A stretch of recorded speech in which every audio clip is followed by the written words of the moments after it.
Have you ever wondered why the person you like most seems more attracted to someone who treats them worse than you do? Stay, because what you're about to hear in the next few minutes will forever change the way you understand human desire. And I'm not saying this as a cheap hook. I'm saying it because there is something nobody has explained to you properly, something that operates in the deepest layers of the brain, well below consciousness, well below what any person could put into words when you ask them what they look for in a partner.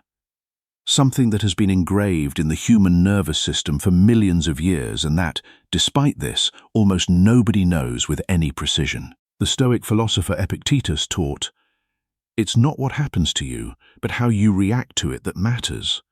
This applies powerfully to attraction. The way you react to uncertainty, to the ebb and flow of another person's attention, reveals everything about your internal state. And that internal state is what she is truly responding to, not your words, not your gestures, but the unshakable center you carry within yourself. Think about it for a moment. You have seen people who do everything right. They are available. They are kind. They reply to messages quickly. They ask how you are. They plan perfect dates. They never let you down. And yet, something in that equation doesn't work. The other person pulls away. They go cold. They start taking longer to reply. They start cancelling plans. They start losing that sparkle in their eyes that they had at the beginning. And you, watching from the outside, wonder how it's possible, how someone can walk away from a person who gives everything. The answer is not where you think it is. It's not in appearance. It's not in money. It's not in kindness or the lack of it.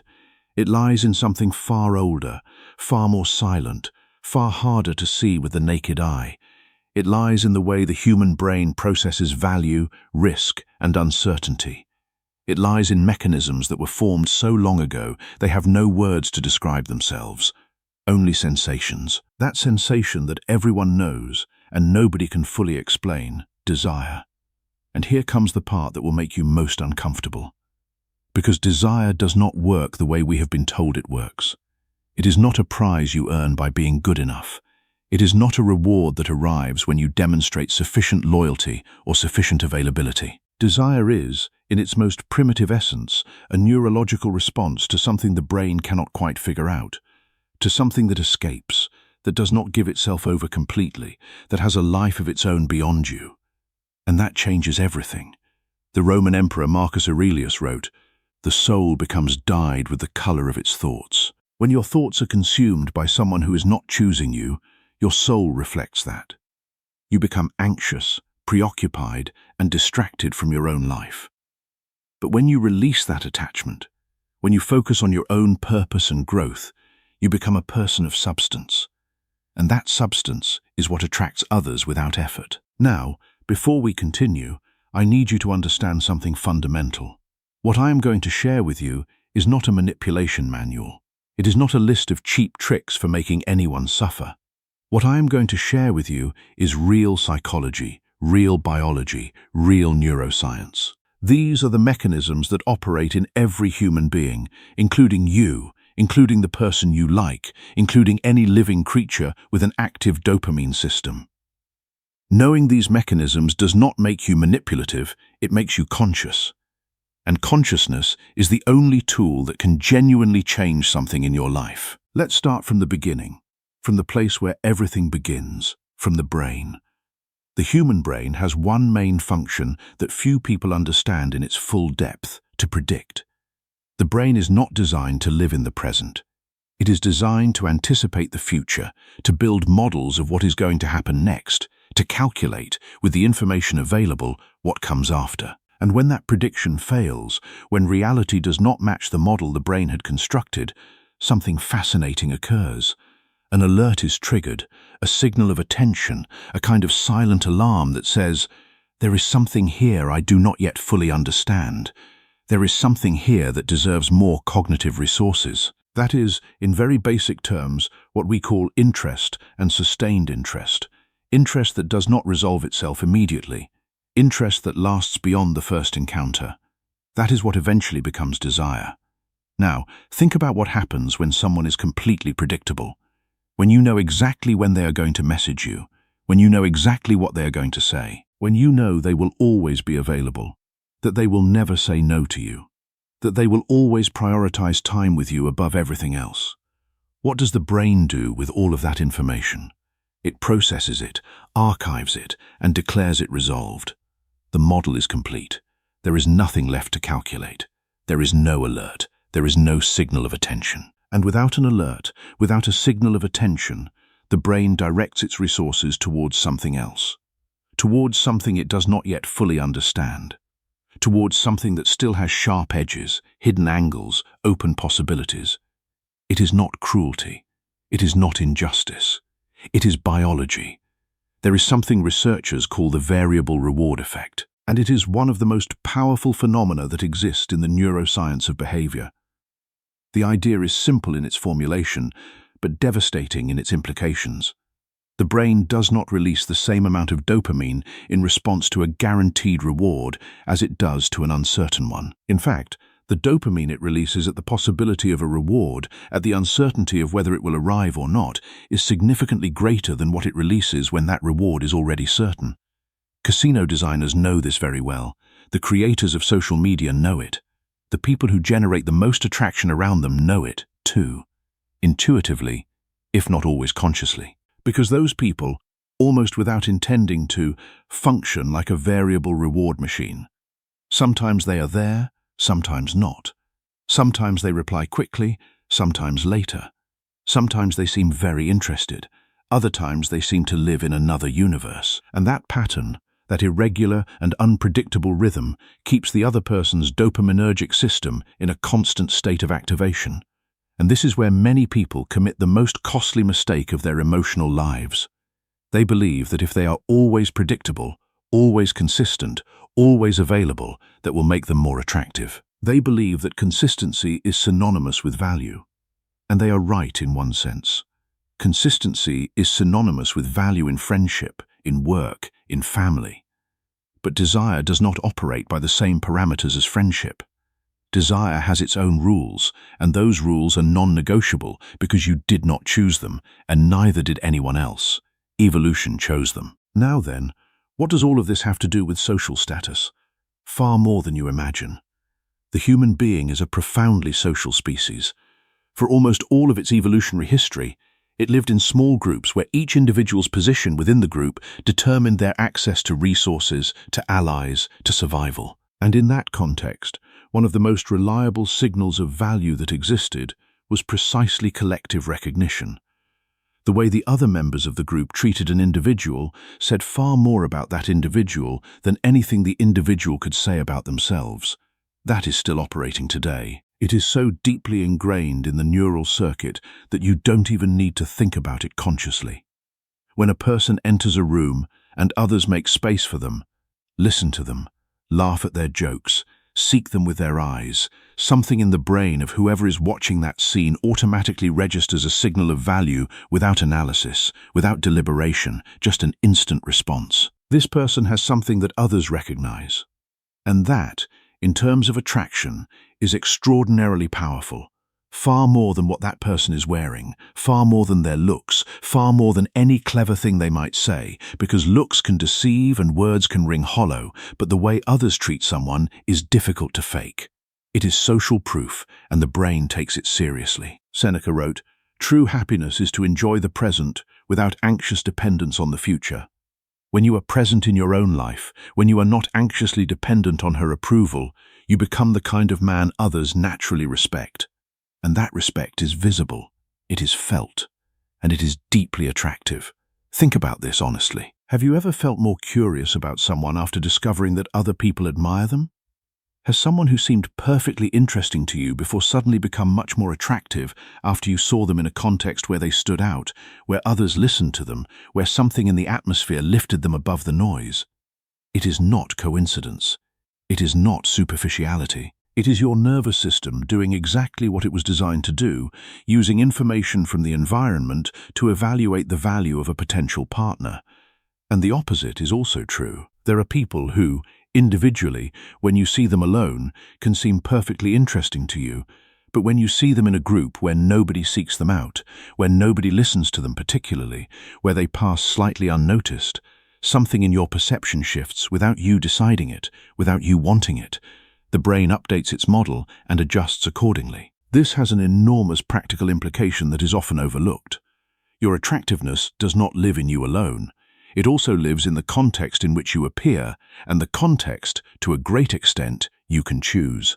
But there is something even deeper than status, something that operates even before there is social recognition, even before there is any group watching, something connected to the way a person relates to themselves. Because the brain, that sophisticated signal detector I was telling you about, is incredibly sensitive to one particular thing: internal coherence, the alignment between what someone says and what they do, between what they project and what they are, between what they ask for themselves and what they allow to be done to them. And when that coherence exists, when a person has a kind of internal axis around which their life revolves, something in the other person's nervous system detects it.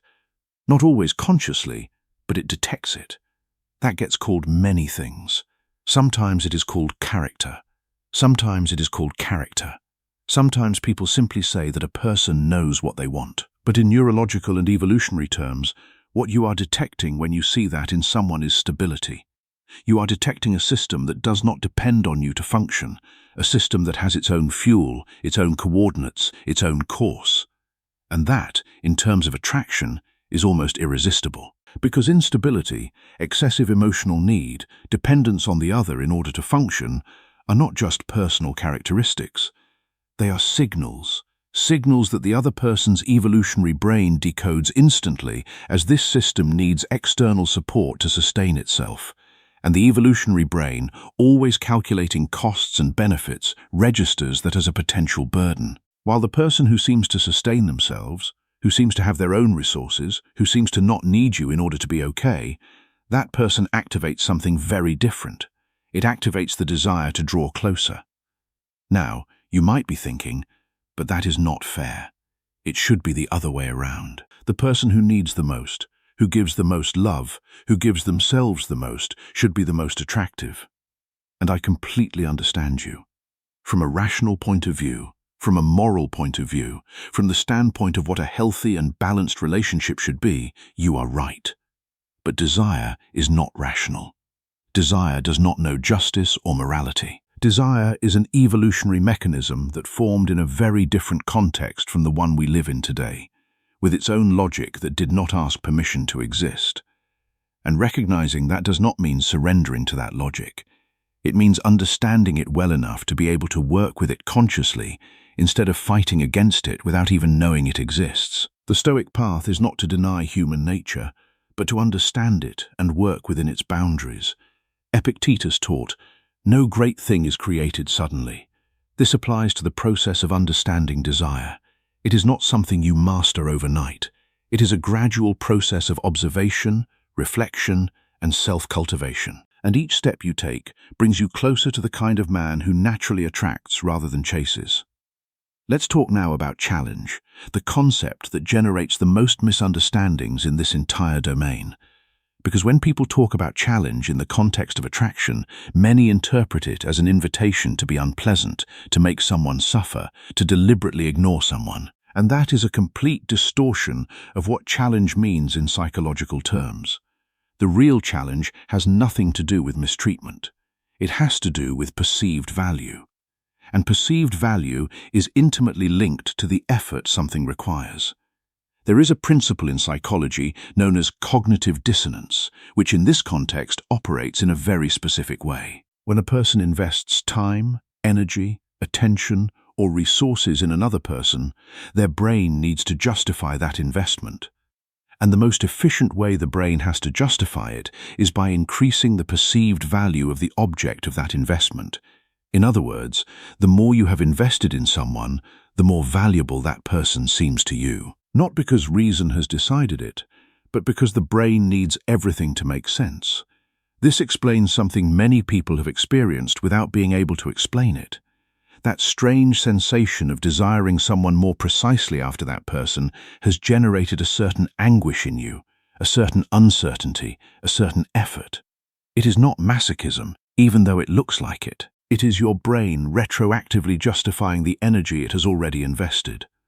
And conversely, when someone arrives without any kind of friction, when the attention is free and constant, when there is no moment in which you have to make any effort to obtain that presence, the brain has nothing to justify. It has invested nothing, and what has cost nothing tends to be perceived as something that is not worth very much. This is uncomfortable to accept, I know, because it implies that at some level an abundance of affection can erode the very desire that same affection is trying to cultivate. Not always, not at every stage of a relationship, not in a mechanical and automatic way, but as a general tendency, as a pattern that appears again and again in human experience. This is what behavioral psychology observes, and this is where something I consider fundamental comes in. The genuine challenge is not manufactured, it is not performed. The genuine challenge is the natural byproduct of a life that has its own content, its own objectives, its own direction, that does not depend on anyone's approval. A person who has projects that excite them, friends they enjoy spending time with, interests they cultivate, work that absorbs them, does not have to make an effort to seem hard to get.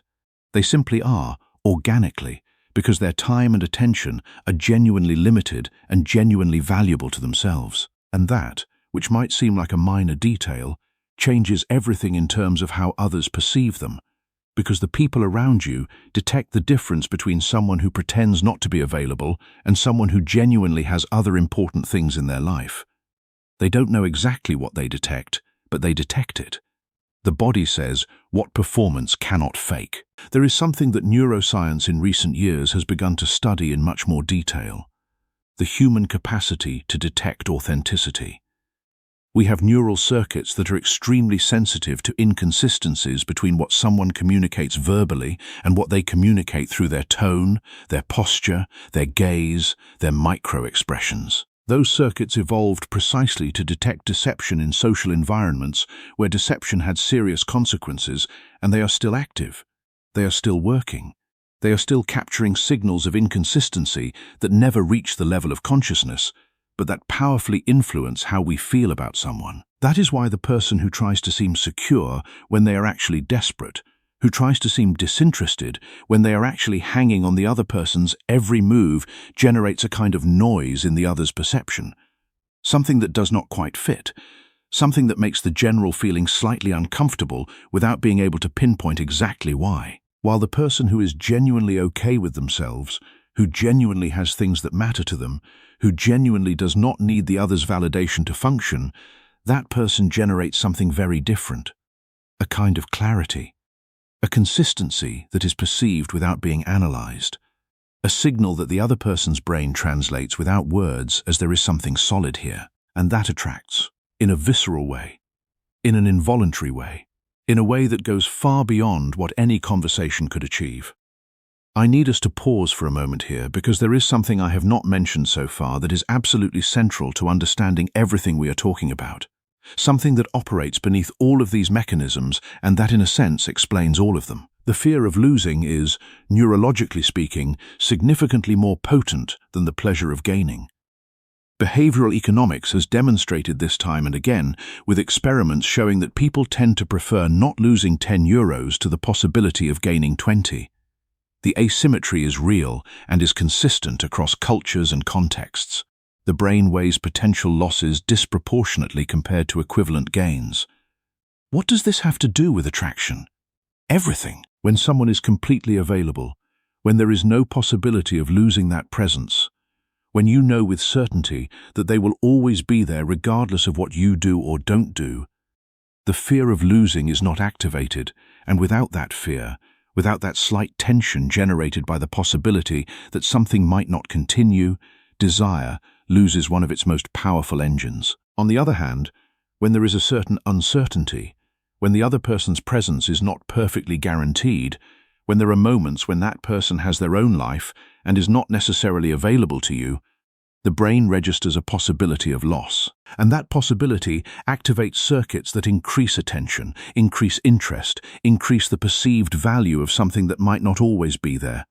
I am not talking about generating pathological anxiety in the other person. I am not talking about playing with anyone's feelings. I am talking about something much simpler and much more honest. About having a life rich enough that your presence is not omnipresent. about respecting your own rhythms and your own spaces, about not sacrificing your entire world on the altar of a connection that is still in its early stages. Because there is something that very few people tell themselves clearly enough. The initial phase of attraction is the most fragile. It is the one most easily broken, and it breaks frequently. Not because there is a lack of mutual interest, but because one of the two collapses their personal world onto the budding connection, exerting a pressure that the connection does not yet have the structure to bear. A newly sprouted plant cannot bear the weight of a hand that wants to care for it with too much intensity. It needs space. It needs a certain distance. It needs the person caring for it to trust that it has the capacity to grow on its own if given the right conditions. Human connections in their early stages function in a very similar way. There is a concept in evolutionary psychology that I consider one of the most useful for understanding the dynamics of long-term attraction: differential parental investment. Without going into all the technical details, the central idea is that in most species, including the human species, the sex that has the higher biological cost in reproduction tends to be more selective when choosing a partner, and that selectivity does not disappear the moment a connection is established. It keeps operating, more or less consciously, for much longer than is generally assumed. What this implies in practical terms is that the process of being chosen, of passing the other person's selection filters, does not end at the first meeting, not in the first month, not even, in many cases, in the first year.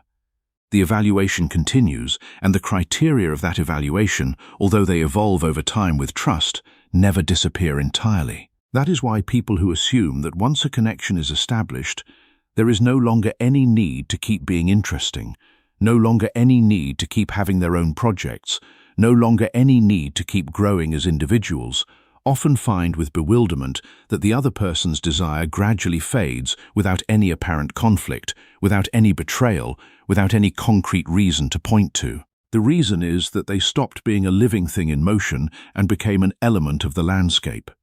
And elements of the landscape, however beautiful they may be, eventually become invisible.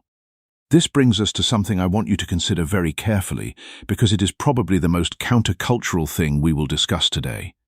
Personal growth is not a means to achieve attraction. It should not be. It does not work that way, in fact, when it is genuine. Personal growth done to impress someone is detectable because it lacks the most important characteristic of real growth, the internal axis. That gravitational center that keeps a person moving in the same direction regardless of whether anyone is watching. However, and here lies the paradox I find most compelling in all of this, when personal growth is genuine, when it comes from an honest desire to be more, to learn more, to do more with the time you have, that growth becomes one of the most powerful generators of attraction that exist. Not because it intends to, precisely because it does not intend to. A person who is genuinely passionate about something, who has a project that consumes them, who is learning something new that challenges them, who has conversations that stimulate them and make them think, that person radiates something that is difficult to fake and almost impossible to ignore. They radiate life. They radiate movement. They radiate the sensation that being close to them is being close to something that is underway, that is heading somewhere, that has its own energy. And that, in the other person's nervous system, activates responses that no seduction strategy can activate in a sustained way. I want to tell you now about something that comes up often in conversations about attraction, but that is rarely explained in depth. Situational leadership. And by leadership, I do not mean managing teams or holding positions of responsibility. I mean something far more everyday and far more relevant to what we are discussing. Situational leadership is the capacity to make decisions at moments when others hesitate. It is the capacity to suggest when nobody suggests, to choose when everyone is waiting to see who chooses, to take responsibility for a situation without needing anyone to explicitly delegate it to you. This might seem small, but in terms of attraction, it is anything but. Because one of the things that most activates the other person's evaluation system is seeing how someone behaves when the situation is unstructured, when there is no script, when there is no clear norm, when the options are open and someone has to do something with that openness. In those moments, the person who takes the reins without anxiety, without needing prior validation, without waiting for anyone's permission, creates an impression that goes much deeper than anything they could say about themselves. It is not about dominating. It is not about ignoring the other person's preferences. It is about being the person who has enough internal clarity to act naturally, without paralysis. And this is connected to something more, to the capacity to tolerate discomfort without fleeing from it. Because one of the most powerful signals of internal strength, one of the things that the other person's brain detects most, even when they cannot articulate exactly what they are detecting, is seeing someone manage tension, ambiguity, conflict without crumbling, without fleeing, without needing someone to come and rescue them emotionally. That is rare, much rarer than it seems, and the rare the brain registers. It marks it as valuable. Let me tell you something about communication, because it is another territory where some of the most costly mistakes in terms of attraction are made, and where psychology has very interesting things to say. There is a very common tendency that consists of over-explaining, of justifying every decision, of giving a detailed account of every move. And there is a very understandable emotional reason for that tendency. When we want someone to understand our perspective, when we care about what that person thinks, we want to make sure there are no misunderstandings, that our position is perfectly clear. So, we explain, and then we explain the explanation, and then we add a nuance, and then we apologize in case something did not come across well. The problem is that that pattern communicates, involuntarily, something that undermines attractiveness. It communicates that we need the other person's approval in order to feel secure about our own decision. And the need for approval, as we have seen, activates in the other person's brain exactly the opposite response to the one we are looking for. The person who makes a decision and holds it without needing to explain it extensively, who has enough clarity about their own reasons to not require the other to validate them, that person communicates one very specific thing without saying it in words. They communicate that they trust themselves, and that trust, that capacity to sustain oneself without external support, is one of the most universally recognized markers of value that exist. That said, there is a distinction I want to draw very clearly, because it is fundamental. There is an enormous difference between the person who does not over-explain because they have sufficient internal security and the person who explains nothing because they care little about the other or because they use silence as a tool of control. The first generates genuine attraction. The second generates toxic dynamics that are in the long run destructive for everyone involved. The goal of everything we are discussing is not to turn you into someone cold, calculating, or emotionally inaccessible. The goal is for you to be someone genuinely solid, genuinely whole, genuinely interesting.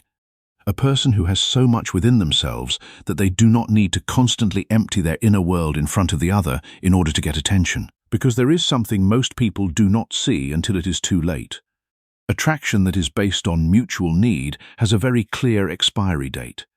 It works while the need exists and begins to erode the moment that need is satisfied. Whereas attraction that is based on genuine admiration, genuine respect, genuine interest in what the other is and does and feels, that has a far more durable structure because it depends on no shortage. It depends on an abundance, on the abundance of life that the other's presence generates in each person. And that is what differentiates fleeting desire from deep attraction. It is not the degree of intensity at the beginning. It is the source it drinks from.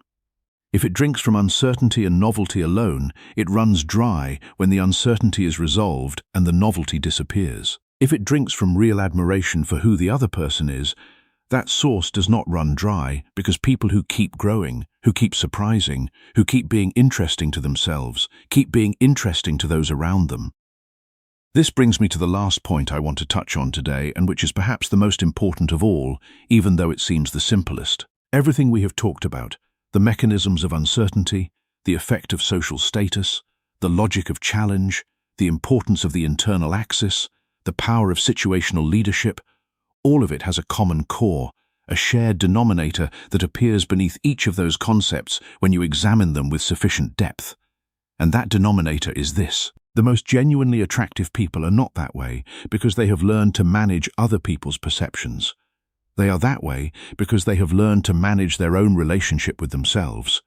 because they have built a life that genuinely matters to them, with objectives that genuinely move them, with values they genuinely uphold, with limits they genuinely maintain. And all of that solid and moving inner life, projects outward naturally, without effort, without strategy, without performance.